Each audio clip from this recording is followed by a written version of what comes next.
இவர்களால் தான் திரும்ப திரும்ப சிருஷ்டியாகும். இதில் சுவாயம்பூ மனு சதரூபே இவர்கள் வேறு எல்லாருமே ஆண்கள். இவர்களால் பெண்கள் இல்லாமல் சிருஷ்டி பண்ண முடியுங்கிறதையும் நம்ம சாஸ்திரம் சொல்கிறது. குளோனிங் முறைங்கிறதுலாம் தோல்லேருந்து சிருஷ்டி பண்ணினார், உதட்டிலேருந்து சிருஷ்டி பண்ணினார், புருவத்திலேருந்து சிருஷ்டி பண்ணினார், கன்னத்திலேருந்து சிருஷ்டி பண்ணினார், காதிலேருந்து சிருஷ்டி பண்ணினார், முதுகுலேருந்து சிருஷ்டி பண்ணினார், தொடையிலேருந்து சிருஷ்டி பண்ணினார். இத்தனையும் பாகவதம் சொல்கிறது. ஆனால் இதில் என்ன ப்ராப்ளம்னா இதில் சைக்கிளிங் இருக்காது. நாம ஒருத்தரை சிருஷ்டி பண்ணலாம், அவன் ஒருத்தரை சிருஷ்டி பண்ணணும். இது ஈஸியாகிறதுக்கு என்ன வழின்னா ஸ்திரீ புருஷ சேர்க்கை தான். அதனால் 99.99 ஸ்திரீ புருஷ சேர்க்கையினால சிருஷ்டி ஆனாலும் இந்த மாதிரி நான் சொல்கிற மாதிரி சிருஷ்டியும் உண்டு. இன்னும் உலகத்தில் ஒரே ஜீவனே ஆணாவும் மாறும் பெண்ணாவும் மாறுங்கிற கான்செப்ட் இன்றைக்கும் இருக்குது.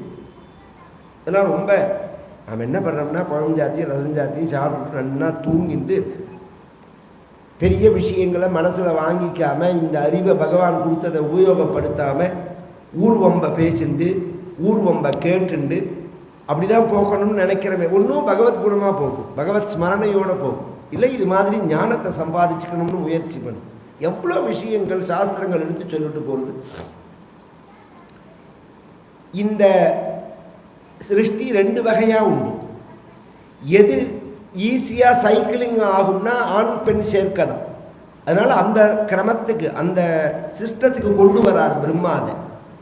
சுவாயம்பூ மனு சப்தரூபேன்னு 2 பேரை சிருஷ்டி பண்ணி அவர்களுக்கு 3 பெண்ணு 2 பையன்.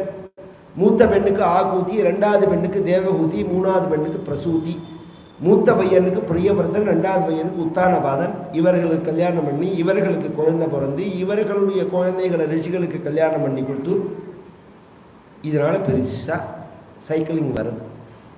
வம்சம் பூலோகத்துக்கு வந்துட்டா எல்லாரும் வந்தால் அப்போ தான் சிருஷ்டி ஆகி மனித தொகை குறைச்சதாக இருக்குது.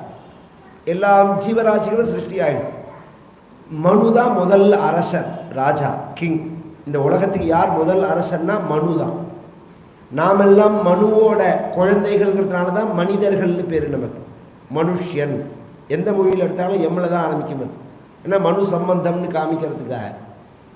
ஒரு நாளைக்கு இந்த பூமி மனிதர்கள் வாழறதுக்குள்ள அதுதான் நான் நினச்சிருந்தேன். ராமருக்கு வயசை சொல்கிறோமோன்னு நாம் அது ஒரு சர்ச்சை. 1000 வயசா 16 வயசா 100 வயசா 100 வயசுக்கு மேலே வாழ முடியுமா அப்படிங்கிறத சரியான கேள்வி தான். யோசனை பண்ணணும் அதை. இப்போ ஒரு நிமிஷம் நினைக்கிறோம் 100 வருஷம்னு சொல்கிறது வேதம். சதமானம் சதாயு புருஷா அப்படின்னு சொல்கிறது. சதகம் சதம் பவந்தி சதம் வருஷ சகசிராணி சகசிர வருஷாவிவேகம் சுவேமா அப்படின்னு இன்னொரு இடத்துல சொல்கிறது. அதே வேதமே 1000 வருஷம்னு சொல்கிறது. இப்போ ஒரு கேள்வி வர்றது, இந்த வருஷங்கிறதே என்ன கணக்கு சொல்லுங்க. 365 நாள் ஒரு வருஷம். எங்கே? பூமியில். சனி கிரகத்தில் போய் உட்காந்துட்டா 750 நாள் ஒரு வருஷம். 750 800 நாள், 2.5 வருஷம் சனிக்கு ஒரு வருஷம். நம்மளோட 2.5 வருஷம் சனிக்கு ஒரு வருஷம். சூரியனுக்கு நம்மோட ஒரு மாதம், சூரியனுக்கு ஒரு வருஷம். புதனுக்கு 84 நாள் இந்த சூரியனை சுத்தத்துக்கு. அப்போ ஒரு வருஷங்கிறதே எங்கேங்கிறத பொறுத்து மாறுறது, எந்த இடத்துல வச்சு அப்படிங்கிறது மாறுறது. அது மாதிரி யுகாந்தரங்கள்லையும் வித்தியாசம் இருக்கு. இந்த பூமியே முன்னாடி ஆரம்ப காலத்தில் இந்த வருஷத்தில் வித்தியாசம் இருந்திருக்கலாம் யுகங்கள்ல. அதை வச்சுன்னு வால்மீகி சொல்லிட்டு போயிருக்கலாம். இப்போ உதாரணமாக பிள்ளையாரை பற்றி சொல்லும்போது பார்வதி உடம்பலை தேய்ச்சின்றால், மஞ்சள் தேய்ச்சின்றால், அந்த மஞ்சள் பொடி எடுத்து வச்சு பிள்ளையார் பண்ணினார். இது ஒரு கதை. இன்னொன்று கணநாயகன் ஒரு பையன் இருந்தால், அவன் தலையை வெட்டி யானைய தலையை வச்சார், அது பிள்ளையாராச்சு, அது ஒரு கதை. 3வது பார்வதியும் பரமேஸ்வரனும் ஒரு பிரணவத்தை பார்க்கும்போது, ஓங்கிற அந்த பிரணவத்தை பார்க்கும்போது அதில் 2 யானை தோன்றி அது ஒரு குழந்தை பிறந்தது, அது பிள்ளையாராக வந்தார்னு அது ஒரு கதை. இப்படி 3-4 கதை இருக்குது பிள்ளையார். எது ஒரிஜினல்? பிள்ளையாருடைய புராணம் சொல்கிறதே எல்லா வகையாகவும் சொல்கிறது. எல்லாமே உண்மை. எல்லாமே எப்படி சார் உண்மையாக முடியும்னா, ஒவ்வொரு காலத்தில் நடந்தது, ஒவ்வொரு காலத்தில் நடந்ததான அவதாரம் அது. இப்போ நாம் பார்க்கறது வெறும் ஒரு 100 வருஷத்துக்குள்ள உள்ள விஷயம் தானே. நம்ம சாஸ்திரம் ஒரு சதுர்யுகம் 43,20,000 வருஷம். 1000 சதுர்யுகம் பிரம்மாவுக்கு ஒரு பகல், 1000 சதுர்யுகம் பிரம்மாவுக்கு ஒரு ராத்திரி.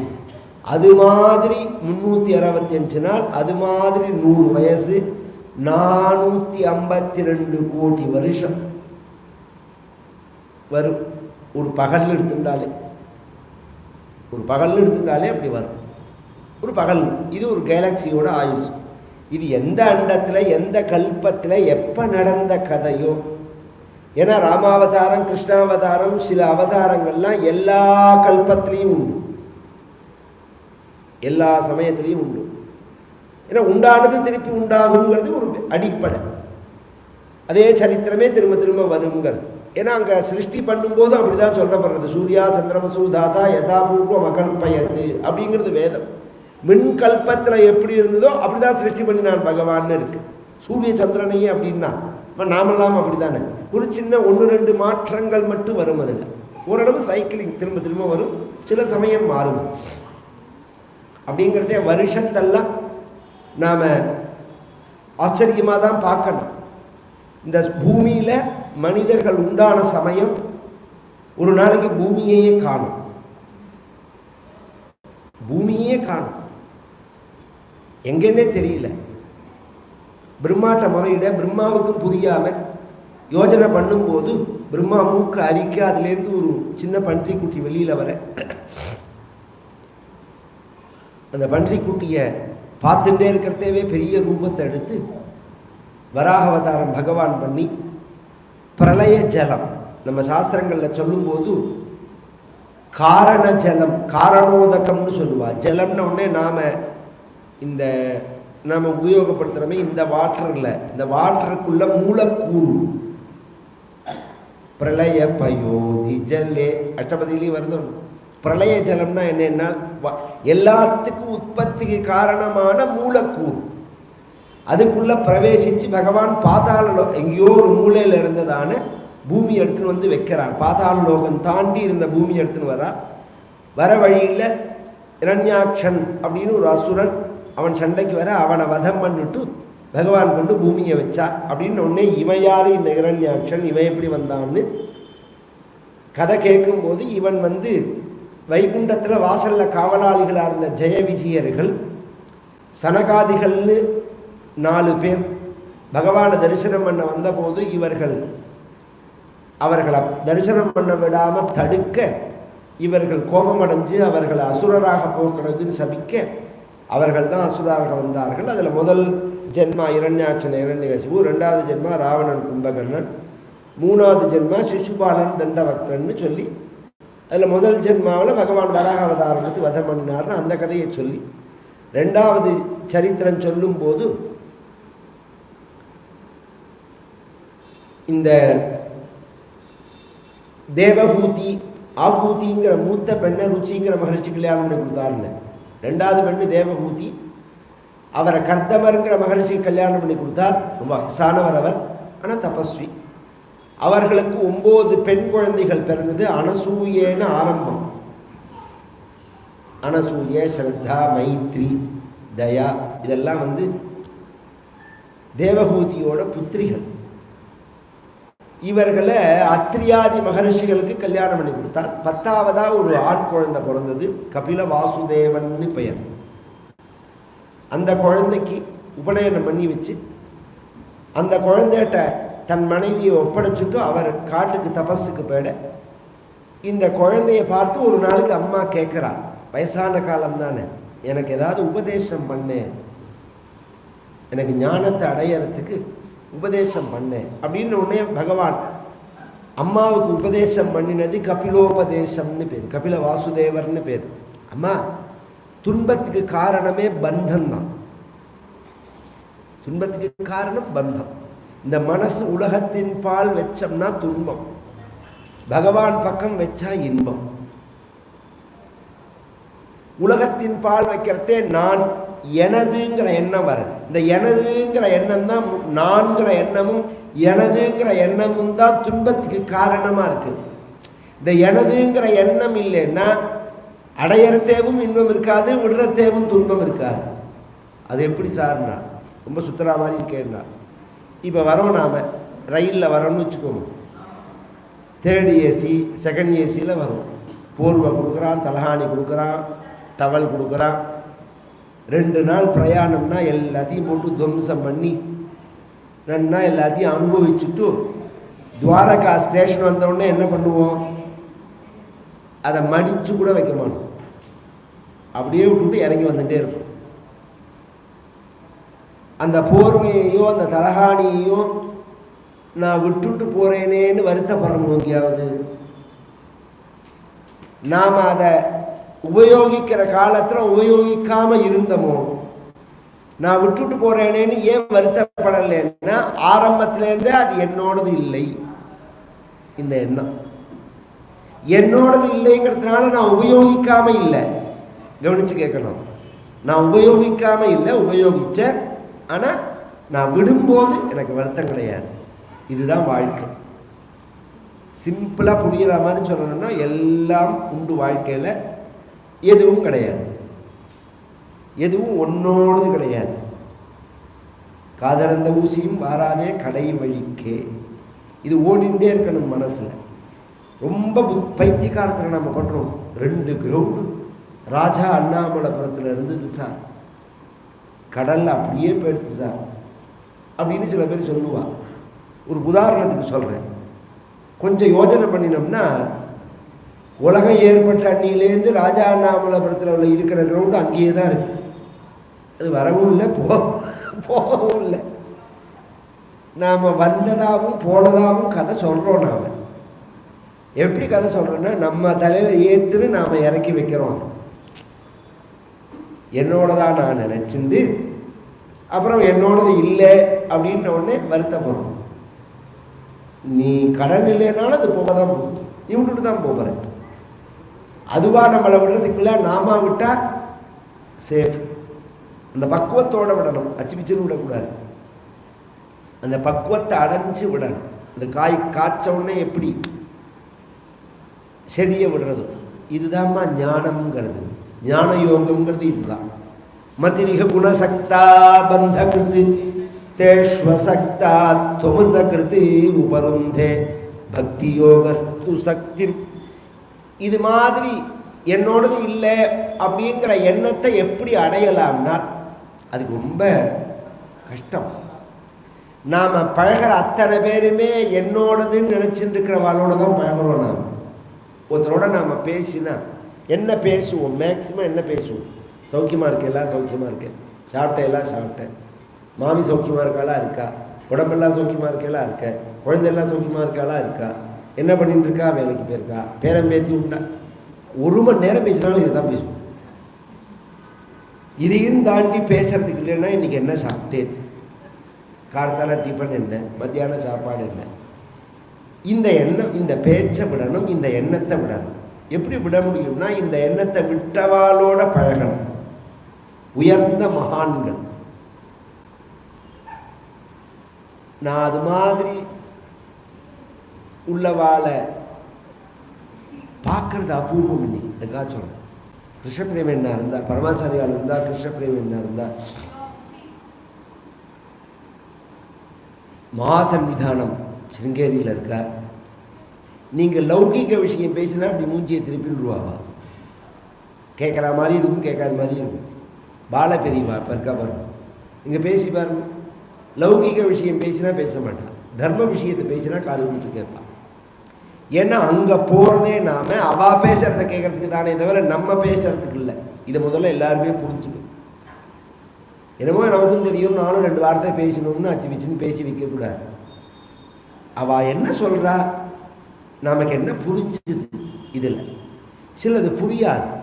புரியாததுக்கு காரணம் புரிகிற மாதிரி சொல்லலேன்னு அர்த்தம் இல்லை, புரியற நிலையை நாம் அடையலேன்னு அர்த்தம். ஐஏஎஸ் படிப்பை எல்கேஜி குழந்தைக்கு சொல்லிக் கொடுத்ததுனால என்ன சொல்லிக் கொடுத்தாலும் புரியுமா? அது அந்த வயசு வரத்தே புரியுமா? அதுக்கு அடிப்படையானதை புரிஞ்சுருந்தா தானாகவே அந்த நிலை வரப்போகிறது. அது புரியணும்னு நினைக்கணும் நான். ஏன்னா நம்மளை அந்த நிலைக்கு கொண்டு போகிறதுக்கு தான் இந்த சாஸ்திரங்கள்லாம் தயார் பண்ணுறது. மகான்களோட பழகினா முதல்ல அவள் வம்பு பேசாதேன்னு சொல்ல மாட்டான். பின்ன என்ன சொல்லுவார்கள்னா பகவானை பற்றி சொல்லுவான். மம குணகண லீலா கர்ணனைஹி கீர்த்தனாத்யைஹி மைசுரசரிதோக பிரக்ய சித்தானுவృத்திஹி பவதி பரமபக்திஹி சாஹி முத்யோர் விஜேத்ரி கபில தனுரிதித்வம். பகவானுடைய சரித்திரத்தை சொல்லி பகவான் இப்பேற்பட்ட குணங்களோட உடையவன், இப்பேற்பட்ட மகிமைகளோட உடையவன், சரணாகத வத்சலன், கருணாநிதி, தயாளன், பக்தா பீஷ்ட வரப்பிரதன், சுலபன், எத்தனையோ விஷயங்கள் இருக்கு. இதெல்லாம் பகவான் குணங்கள். இதை சொன்னா ஓ அப்படியா, சிவகோச்சரியார்னு ஒரு தீட்சிதர் காளஹஸ்தியில் பூஜை பண்ணுறார். கண்ணப்ப நாயனார்னு ஒரு வேடுவன் பூஜை பண்ணுறான். ஒரே சமயத்தில் 2 பேரும் பூஜை. கார்த்தால அவர் பூஜை பண்ணிட்டு போவர், மத்தியானம் இவன் பூஜை பண்ணுவான். அவர் புண்ணியாவாசனங்கள்லாம் பண்ணி பஞ்சசூக்தங்கள்லாம் சொல்லி ருத்ரன் சொல்லி வைதீக முறைப்படி பூஜை பண்ணுவார். இவன் அந்த புஷ்பத்தெல்லாம் தூக்கி போட்டுட்டு காட்டு புஷ்பத்தை போட்டு மாம்சத்தை நைவேத்தியம் பண்ணி அந்த இடங்கள்லாம் ஒரே துவம்சமாக இருக்கும். ரத்தமும் சதியுமாக கிடக்கும். ஒரு 5 நாள் ஆச்சு. சிவகோச்சரியார் தினம் வருத்தப்படுறார். அவர் மறுநாள் காத்தால வருத்த இது மாதிரி இருக்கிறத பார்த்துட்டு அதெல்லாம் விளக்கு மாத்தால தள்ளி விட்டுட்டு குடமாக தண்ணியை கொட்டிட்டு திருப்பி சுத்தம் பண்ணி திருப்பி பூஜை பண்ணிட்டு போவர். இது தினப்படி தொடர்றதுன்னு உடனே யாரோ அசத்து பண்ணுறான்னு சொல்ல முடியாது. இப்போ இன்னி காலத்தில் அப்படிலாம் இருக்குது. அந்த காலங்கள்லாம் அப்படி கிடையாது. இது யார் பண்ணுறான்னு புரியலையேன்னு வருத்தப்படுறார். ராத்திரி அழுதுண்டே இருக்க பகவான் சொல்கிறான் கனவுல, நீ நினைக்கிற மாதிரி அவன் அபக்தன் இல்லை, அவன் முட்டாளும் இல்லை, அவன் பரமபக்தன். அவன் இப்படி செய்கிறான்னு நினைக்காத, அவன் செயல்கள் எல்லாம் எனக்கு இனியவாம். அவன் பண்ணுறது எல்லாம் எனக்கு ரொம்ப பிடிக்கும் அப்படிங்கிறான் பகவான். நீ வேணா மறைஞ்சு பாரு அப்படிங்கிறான். மறுநாளைக்கு பூஜையை பண்ணிட்டு ஒரு மரத்தடியில் மறைஞ்சு பார்க்குறார். கண்ணப்ப நாயனார் வரார். இதெல்லாம் பழைய அப்படி எடுத்துக்கிட்டு அவர் பூஜை பண்ணுறதே பகவான் அதை சாப்பிடலை. 6 நாளாக சாப்பிடலைன்னு உடனே என்ன காரணம்னு பார்க்குறதே பகவானுடைய வலது கண்ணிலேருந்து ரத்தம் வரதை பார்த்துட்டு அந்த கண்ணை சரி பண்ணணும்னு பச்சளைகளை வச்சு கட்டி அது சரியாகாத போது ஊனுக்கு ஊன். இதெல்லாம் எவ்வளோ பெரிய விஷயம். 2400 வருஷம் முன்னாடி 700 வருஷம் முன்னாடி நடந்த கதை இது. இந்த மாற்று உறுப்பு சிகிச்சைன்னு சொல்கிறோம்னு இன்னைக்கு நாம இங்கிலீஷில் அதை என்ன சொல்லுவான்னு தெரியல. ஆர்கான் டிரான்ஸ்பிளான்ட் இருக்கு பாருங்க. இதை இவன் கண்டுபிடிச்சது இல்லை, நம்ம சாஸ்திரத்தில் இருக்கு. ஊனுக்கு ஊன். இதை முதல்ல செஞ்சவரே கண்ணப்ப நாயனார் தான். அதனால தான் சங்கர நேத்ராலயா முறையெல்லாம் கண்ணப்ப நாயனார் படம் இருக்கும். பரமாச்சாரியால் சொல்லி வச்சிருக்காங்க. முதல்ல கண்தானம் செஞ்சவரே கண்ணப்ப நாயனார் தான் பகவானுக்கு. முதல்ல கண்தானம். ஒருத்தர் கண் எடுத்து இன்னும் சொல்லட்டுமானா தலையை மாற்றி வைக்கலாம்னு இருக்கு. இதிகாசங்கள்ல இருக்கு அந்த கதையெல்லாம். அதனால தான் நாங்கள் இதை பாருங்கோ, இதை படிங்கோ, இதை பற்றி பேசுங்கோ, இதை ரிசர்ச் பண்ணுங்கோ, இன்னும் எத்தனையோ விஷயம் இருக்குது இதில். அவன் சொல்கிறதுக்கு நாம் அவனுக்கு கண்டென்ட் கொடுக்கலாம். எந்த தேசமானது ரிசர்ச்சில் முன்னேறதோ அந்த தேசம்தான் வல்லரசாகும். நீங்கள் பிச்சை எடுக்கிறப்ப தான் பிச்சை தான். வெறும் உடம்பு பலம் மட்டும் உடம்பு பலமாக போகாது, அறிவு இருக்கணும். அந்த அறிவை நம்ம இன்னூத்தட்டேருந்து சம்பாதிச்சுக்க வேண்டாம். இயற்கையாகவே நம்ம ஜீனில் உள்ள அறிவு ப்ளஸ் சாஸ்திரங்கள் நமக்கு அதை சொல்லி கொடுக்கறது. இப்படி அந்த கண்ணப்ப நாயனாருடைய செயலை பார்க்கிறார், கண்ணை பிடுங்கி வைக்கிறார் பகவான். அப்போ தான் கண்ணப்பான்னு கூப்பிட்டான். அதனால் நமக்கு சரித்திரங்கள் பேசும்போது அந்த பக்தியானது கேட்கறதே தானாகவே வரும். ஆகர்ணனை கீர்த்தனாத்தி. இதனால நாம் பகவானை நினச்சி ஆரம்ப கொஞ்சமாக உள்ள பக்தி அப்புறம் பவதி பரமபக்தின்னு ஆகும்னு சொல்லி அதன் மூலமாக மோட்சத்தை அடையலாம்னு அந்த சரித்திரம்.